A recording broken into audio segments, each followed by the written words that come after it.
एक ब्राह्मण के घर में एक मुगल दरबारी रहता था ऊपर वाली मंजिल पे।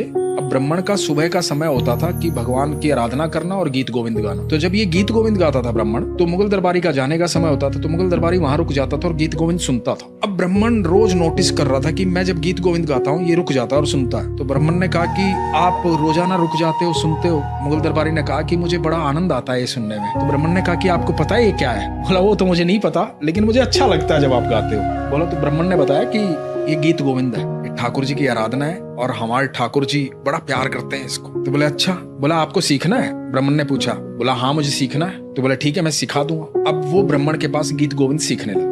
तो गीत गोविंद जब आ गया तो ब्राह्मण ने बताया कि इसके कुछ नियम है। बोला नियम ये है कि जब भी गीत गोविंद गाओगे ना तो ठाकुर जी स्वयं विराजमान होते हैं वहां, तो ठाकुर जी को एक आसन दे लेना जहां भी गाओगे।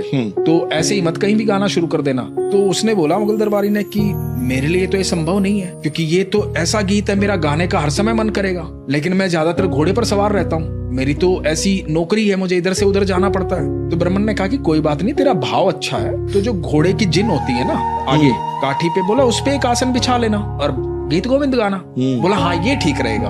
अब ये मुगल दरबारी क्या करता कि घोड़े की जिन पे आसन बिछाता और अपना गीत गोविंद गाता, बड़े आनंद में रहता ये भी गीत गोविंद गाते गाते। एक दिन हुआ क्या, अचानक से बुलावा आ गया दरबार से और इसको कहीं जाना पड़ा, आसन लेना भूल गया। अब रात का समय था, जंगल से होकर गुजर रहा था, अकेला था, तो ये गीत गोविंद गुनगुनाने लगा और गाने लगा। धीरे धीरे भाव में आ गया, पूरे गीत गोविंद गाने लगा। अब जब गीत गोविंद गाने लगा तो इसको अपने पीछे घुंघरू की आवाज आई तेज तेज, तो ये थोड़ा घबरा गया। तो इसने आवाज थोड़ी कम की और घोड़े की स्पीड थोड़ी कम की, तो घुंघरू थोड़े से और मंद कम आवाज आने लगी। जैसे ये स्पीड बढ़ाए वैसे घुंघरू की आवाज की स्पीड बढ़ जाए। तो इसकी समझ में नहीं आया, थोड़ा घबरा गया, इसने घोड़े को रोक दिया और चुप हो गया। जैसे ये चुप हुआ घुंघरू की आवाज भी चुप हो गई। ये घोड़े से नीचे उतरा और इसने पीछे डरते डरते पीछे मुड़ के देखा, तो मोर मुकुटधारी